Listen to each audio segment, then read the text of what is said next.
2025년도에도 우리에게는 수많은 만남이 있을 것이고 이별도 있을 것입니다.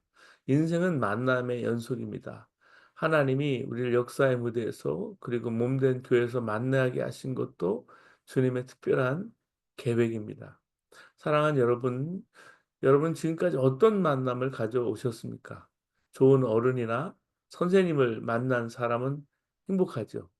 그런 분을 만나면 우리는 기름진 땅에 뿌리를 내린 나무처럼 부쩍 자랄 수 있기 때문입니다. 2025년 여러분과 여러분의 자녀들이 감동을 주는 사람, '아 나도 저 사람처럼 살고 싶다.'고 느껴지는 사람, 우리 영혼에 불을 당기는 사람, 절로 큰 절을 하게 되는 사람, 그의 발 아래로 나를 내던질 수 있는 사람, 혹은 자기 이야기를 끝까지 귀 기울여 듣고 적절한 충고의 말을 해줄 수 있는 사람을 만나기를 원합니다. 그러나 가장 축복된 만남은 예수 그리스도를 만나는 것입니다. 여러분 특별 새벽 기도 동안에 요한복음의 말씀을 우리가 나누고 있습니다. 먼저 2025 년도에는 예수님과의 인격적인 만남의 역사가 우리에게 있기를 축복합니다. 예수님과 여러분과의 실제적인 만남은 말씀을 통해서 가능합니다. 성령님께서 그렇게 해 주신다는 사실입니다. 오늘 본문 말씀을 보면 예수님을 메시아로 만났던 안드레의 기쁨에 찬 감격스러운 고백이 나오고 있습니다. 안드레가 예수님을 만나서 하룻밤을 보내고 그 감격을 주체할 수가 없어서 형제인 베드로에게 와서 "우리가 메시아를 만났다."라고 외쳤습니다. 여러분 그렇게 되기를 원합니다.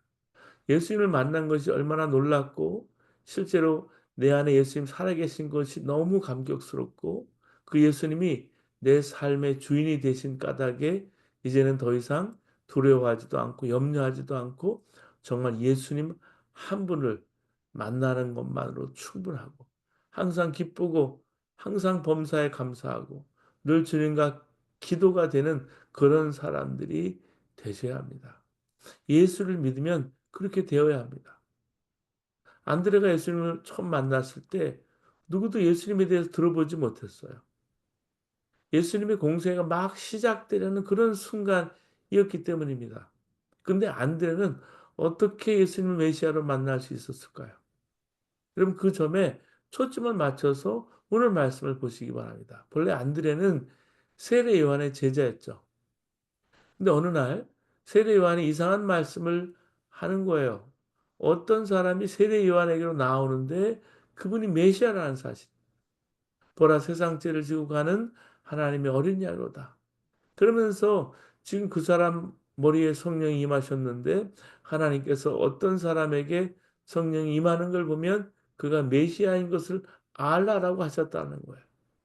그 이튿날 안드레가 세례 요한과 함께 서 있는데 그 사람이 지나가는 걸 보고 세례 요한이 또 "보라 하나님의 어린 영이로다." 하는 거예요. 이 말을 듣고는 안드레가 예수님을 쫓았습니다. 안드레에게는 메시아에 대한 갈망이 있었기 때문입니다. 세례 요한의 말씀을 들은 사람도 많았지만요. 누구나 다 세례 요한이 말한 예수님에게로 달려간 것은 아니었습니다. 안드레는 세례 요한의 말을 듣고 예수님께로 달려갔어요. 그것은 그 마음에 갈급함이 있었다는 증거입니다. 예수님께서 안드레가 자기를 따르는 것을 보시고 물으셨어요. 무엇을 구하느냐? 왜 나를 따라오느냐? 그 말이죠. 그때 안드레가 말합니다. 라삐어 어디에 계십니까? 되물어요. 이 질문은요. 예수님께서 어디 계시든지 그곳으로 따라가겠습니다라는 말입니다. 안드레에게 메시아라는 그 예수님에 대한 간절한 마음이 그 중심에 있었다는 사실이죠. 예수님께서는 그 마음의 중심을 보십니다. 중심을 아시는 분이에요. 안드레의 예수님을 향한 갈망을 아셨어요. 그래서 "와 보라."라고 부르셨어요. 예수님이 제자를 부르실 때 전형적인 부르심이 "와 보라"죠. 그리고 예수님과 하루를 같이 지낸 안드레는 예수님의 제자가 되었습니다. '아 이분이 메시아시구나.' 눈이 완전히 열렸어요. 그리고 그가 형제 베드로에게 찾아와서 "우리가 메시아를 만났다."라고 외쳤습니다. 베드로도 예수님께 나아가서 제자가 된 겁니다. 여러분, 어떻게 하면 예수님을 만날 수 있을까요? 인격적으로 어떻게 만날 수 있을까요? 안드레처럼 하면 된다는 말씀이에요. 안드레에게는 예수님을 향한 진정한 갈급함이 있었습니다. 안드레는 정말 예수님 그분을 찾았던 사람입니다. 예수님을 정말 만나려고 하는 사람은 갈망을 가지면 된다는 말씀입니다. 근데 그게 간단한 문제일까요? 누가복음 11장 13절에 보면 자식들이 아버지에게 구하죠. 근데 아버지가 주시지 않겠느냐? 그러시면서 아버지에게 성령님을 구하는 자는 하나님의 성령을 부어 주시겠다고 하셨습니다. 단순히 구하기만 하면 된다라고 말씀하셨는데 문제는 정말 구하느냐 하는 것입니다. 안드레는 정말 예수님 그분만을 구했어요. 오늘 이 시간 여러분 이 새벽에 우리가 나왔습니다. 그런데 문제는 정말 예수님 한 분을 우리가 구하는가 하는 것입니다. 예수님께서 안드레에게 질문한 것처럼 여러분에게 뭘 구하느냐 물으시면 뭐라고 오늘 이 아침에 대답하시겠어요? 예, 저는 오직 예수님만을 구합니다. 여러분 이렇게 대답할 준비가 되어 있습니까? 이게 열쇠예요. 어쩌면 예수님보다는 돈을 더 구하고 있는 분이 계실 수 있습니다. 돈 문제는 항상 우리 마음에 심각한 문제이기 때문에. 또 어떤 분은 건강의 문제일 수도 있고요. 또 어떤 분은 성공을 구하는 분도 있습니다. 여러분 마음속에 정말 원하는 소원이 뭐예요? 근데 참 사람은 이상해요. 자기가 뭘 구하는지를 자기가 모를 경우가 많아요. 깜짝 놀랄 만큼 많습니다. 오직 하나님을 기쁘시게 하는 것을 위해서 나는 목회를 한다. 그렇게 스스로 생각하고 그렇게 위안을 받았는데 성령님으로 정말 거듭나게 될 때 하나님께서는 우리 실체를 보여주세요. 내가 그렇게 성공에 집착하는 줄 몰랐어요. 근데 그게 얼마나 문제인가 하는 것도 보여주시는 거예요. 그건 진정으로 구하는 게 예수님이 아니라는 사실이죠. 여러분 중에도 여러분 스스로가 자신이 뭘 원하는지 정확하게 알지 못하는 문제가 있습니다. 많은 성도들이 자신은 은혜를 구하고 말씀을 구하고 사랑을 구하고 성령 충만을 구한다고 생각해요. 근데 정말 속을 들여다보면 비명을 지를 만큼 자신이 세상적이고 그 세상적인 것을 원한다는 걸 알게 됩니다. 실제로는 돈이고요. 명예이고 성공이고 편안함이고 건강이고 내 자녀 잘 되는 거예요. 정말 내가 원하는 것이 예수님이 아니고 세상적인 것일 수 있다는 것입니다. 어떤 사람을 만나면 내가 도움을 받을까? 누가 내 비즈니스에 도움이 되어 줄까? 내 사업에 도움이 되어 줄까? 어떤 사람에게 내가 물건 하나라도 팔 수 있을까? 나를 드러낼 기회는 없을까? 그러면 예수님 앞에 나와도 예수님을 만나지 못하고 가는 거예요. 저는 예수님 앞에 나와도요, 교회 와도요, 예수님 만나지 못하고 가는 사람들이 많은 것을 보았어요. 여러분 오늘 하나님 앞에 정직하게 우리 자신에게 한번 물어보시길 바랍니다. 예수님 만나려면 여러분 우선 기도의 우선순위가 달라져야 합니다. 그것이 예수님입니다. 저는 예수님만을 구합니다. 여러분 야베스의 기도라는 책 아시죠? 그 책을 보면 존이라는 사람이 천국에 갔다가 큰 창고 건물에 들어갔죠. 베드로 사도로가 그 창고 입구에 이 존에게 창고에 들어갈 수는 있지만 들어가 보지 않는 것이 좋을 거라고 말했어요. 이 존은 천국에 보아서 안 좋은 것이 무엇이 있겠나 싶어서 우겨서 창고에 들어갑니다. 들어가 보니까 너무나 예쁜 상자마다 가지런히 모든 게 놓여 있는데 상자마다 다 사람 이름이 써 있는 거예요. 그래서 베드로 사도에게 자기 상자도 있느냐 물었습니다.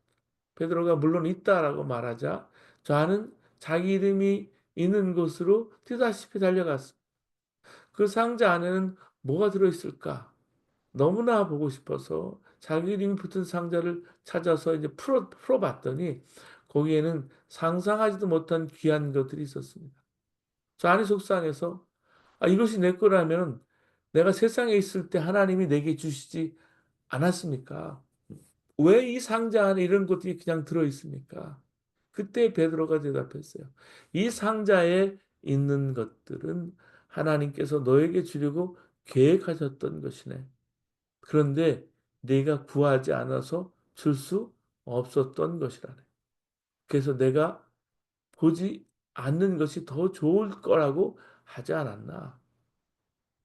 이게 우화인데요. 이건 기도에 대한 우화입니다. 우리가 이것저것 구하지만 정작 중요한 것을 구하지 않아서 얻지 못한다라는 것을 깨우쳐 주고 있는 거죠. 여러분, 오늘 이 새벽에 우리가 이 아침에 엎드리고 나왔습니다. 오늘 특별 새벽 기도에 참석하면서 하나님 앞에 정말 이루어지고 원하는 소원이 없었습니까? 다 있으실 거예요. 사업이 어려운 분들 기도하실 것이고요. 몸이 아프신 분도 기도하셨을 것이고, 취업과 결혼을 앞두고 있는 자녀들 등 부모님도 기도하셨을 거예요. 근데 문제는 진짜 중요한 것을 구했느냐 하는 것이. 하나님이 정말 주시려고 하는 그것을 구하느냐 하는 것이. 후안 카를로스 오르티즈 목사님이 우리의 기도의 대부분은 하늘나라에서 잡동사니 우편물처럼 취급당합니다. 라는 제목의 기도에 대한 책을 썼습니다. 하나님은 우리 기도를 받으실 때 심히 안타까운 것이 많으시다는 사실이죠. 왜냐하면 하나님께서 보시기에 진짜 중요한 건 다 놓치고 쓸데없는 것만 우리가 구하기 때문입니다. 여러분, 예수님께로 나왔던 수많은 사람들은 세상적인 것만 구했기에 결국 예수님 곁을 떠나갔어요. 요한복음 6장 66절에 보면 많은 사람들이 예수님께로 와요. 근데 그 사람들은 예수님께 왔을 때 먹을 걸 구했고요. 병 고치기를 구했고요. 기적을 구했지 예수님 그분을 구하는 사람은 없었어요. 결국 그들은 다 어디 갔습니까? 예수님 곁을 떠나버렸어요. 이러므로 제자 중에 많이 물러가고 다시 그와 함께 다니지 아니하더라 라고 요한복음 6장 66절은 말합니다. 여러분, 정말 예수님 그분을 구하십니까? 예수님 향한 목마름과 굶주림이 있는 곳에는 여러분 부흥이 있어요. 그런데 예수님 향한 갈망이 없는 곳에 부흥은 있지 않아요. 부흥은 세상에서 먹고 사는 것들을 구하는 자에게는 임하지 않습니다. 하나님의 얼굴을 구하는 자에게 임해요. 여러분, 예수님 그분을 구하기 때문에 주님 가시는 곳이면 어디든지 가고 주님 하시는 일은 뭐든 할 수 있을까요? 주님을 떠나서 산다는 것은 상상이 안 되죠. 여러분, 정말 그렇습니까? 그런 분은 반드시 하나님이 부으시는 부흥, 그 부흥을 2025년 경험하게 될 것입니다. 한국의 초대교회 시절에 있었던 이야기입니다. 선교사님들이 모든 교회 예배를 다 인도할 수 없어서 교인 중에 성경을 읽을 줄 알면 이 조사라고 그렇게 임명해서 그에게 성경 한 권을 맡기고 예배를 인도하게 해서 요즘 말로 말하면 평신도 전도사님 정도 되는 거예요. 경상북도 어느 산골 마을의 예배당에 교인들이 모이고요. 이 조사님이 예배 인도를 하게 되었습니다. 성경을 봉독한 하는 순서가 되어서 조사님이 시편 23편을 봉독합니다. 어두침침한 등장불 아래에서 두터운 돋보기를 끼고 겨우겨우 읽어 내려가니까 영 떠듬떠듬 읽는 거예요. 근데 시편 23편을 읽으면서 제대로 쭉 읽으면 내용 파악이 되겠는데 제대로 읽지를 못하고 떠듬떠듬 끊어 읽다 보니까 이렇게 읽는 거예요. 여호와는 나의 목자이시니 내가 부족함이 없으리로다. 이렇게 읽었다는 거죠. 성경 공독을 마친 조사님과 교인은 심각했어요. 심각해진 거예요. 본문을 여호와는 나의 목 자르시니 이렇게 읽은 거예요. 나의 목 자르시니 내가 부족함이 없으리로다. 이렇게 이해한 거예요. 조사님은 성경을 내려놓고 참 비장한 얼굴이 되어서 설교를 시작했어요. 여호와가 내 목을 자르셔도 내가 부족함이 없습니다. 조사님이 큰 소리로 외치자 온 교들이 두 손을 들고 함께 외쳤어요. 아멘. 이 초창기에 웃지 못할 에피소드죠. 근데 이게 코끝이 찡한 감동이 있는 거예요. 비록 성경은 잘못 읽었지만 하나님을 끝까지 신뢰하는 조사님이시나 이 조사님과 온전히 하나님의 성도님들이나 이 모습이 귀했기 때문에. 그렇기 때문에 여러분 예수님만 구하라. 이게 너무 극단적일까요? 부담스러울까요? 공부도, 가정도, 직장도, 사회생활도, 자녀들도 중요한 것이 아닙니까? 다 버리라는 것일까요? 아니죠. 결코 소홀히 해서는 안 될 것입니다. 근데 예수님을 구하는 것은 모든 것에 우선시 된다는 말씀. 우선순위를 분명히 하라는 거죠. 어느 목사님이 늘 교인들로부터 목사님 저 사람만큼은 꼭 붙잡으세요 하는 말을 들었대요. 하도 교인들이 떠나니까 그랬겠죠. 대개는 부자나 높은 지위에 있는 사람을 저 사람 꼭 붙잡으라고 그렇게 얘기하죠. 근데 항상 실망을 하게 된답니다. 저도 그렇게 생각해요. 그러면 이 목사는 부자를 싫어하나? 아닐 거예요. 여러분, 부자 싫어하는 사람 없어요. 저도 좋아해요. 우리 교우들이 다 경제적으로 넉넉하게 사시기를 정말 소원합니다. 그러나 의지하지 않을 뿐입니다. 하나님이 잠깐 맡겨두신 것이 물질일 수도 있고요. 사람일 수도 있어요. 잠깐 붙여주시는 것들이 그런 것일 수도 있어요. 근데 영원하지는 않더라고요. 하나님이 맡겨진 교인을 사랑하고 기도하고 제자로 세워드리는 대상일 뿐이지 의지할 분은요. 오직 예수님 한 분밖에 없어요. 여러분 그렇지 않습니까? 여러분 부자 붙잡아도 될까요? 여러분은 세상에 권세 있는 사람들 붙잡고 살아도 될까요? 여러분 이 점에 있어서 분명해야 합니다. 여러분 주변에 있는 어떤 사람이든 사랑의 대상이고 전도의 대상이지 여러분이 붙잡아야 할 대상은 없어요. 여러분이 붙잡아야 될 대상은 예수 그리스도 한 분입니다. 이 점에 대해서 2025년 결론을 내리고 살아야 합니다. 우리에게 서 가장 중요한 것 구하는 게 뭘까요? 예수님을 인격적으로 아는 거예요. 2025년 예수님과 동행하는 거예요. 내가 예수님 알고 예수님 나를 아는 것보다 더 중요한 일은 없어요. 여러분 예수님을 아세요?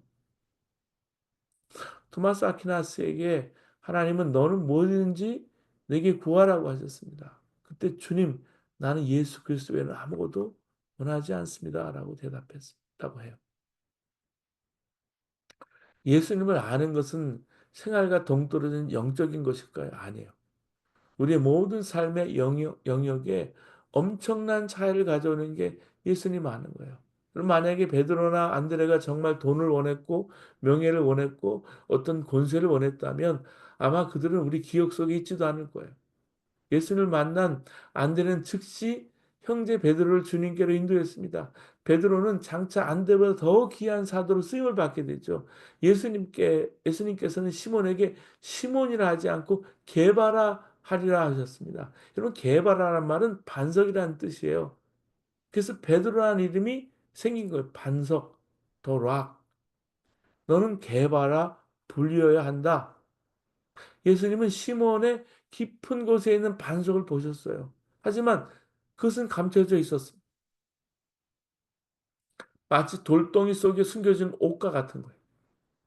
주님은 그것을 꿰뚫어 보시고 계십니다. 이후에 주님은 시몬의 깊은 속에 숨겨진 개바, 반석을 끄집어내시죠. 여러분 장인이요.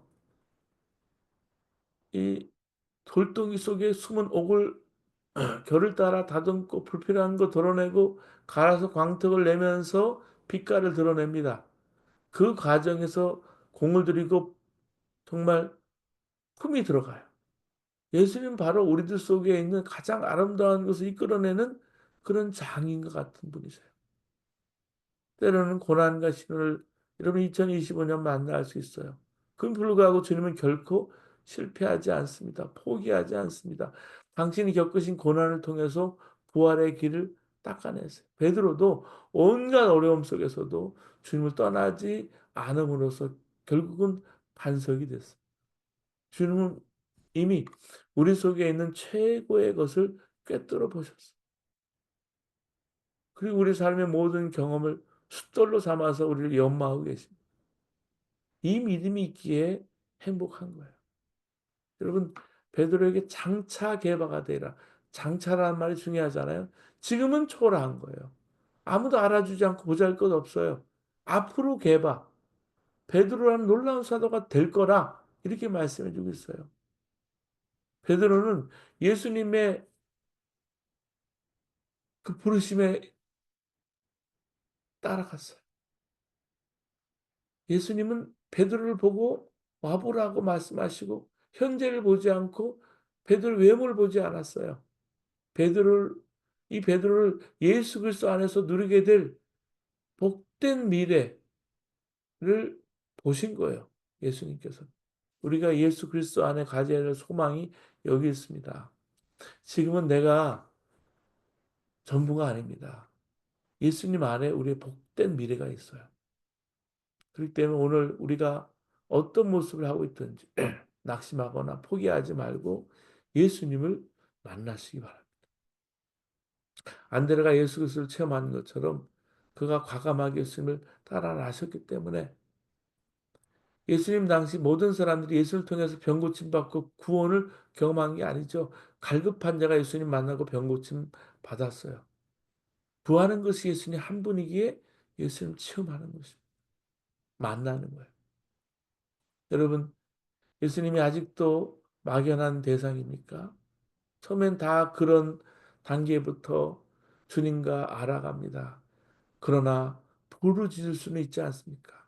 예수님, 저 여기 있어요. 주님이 어디 계신지 저는 아직도 모릅니다. 그러나 제 마음의 소원은 주님 만나는 겁니다. 주님과 인격적으로 만나는 것입니다. 이 고백을 하고 여러분 주님 만나며 주님을 체험하는 저와 여러분 되시기를 주님으로 축원합니다. 함께 이 시간 기도하겠습니다. 주님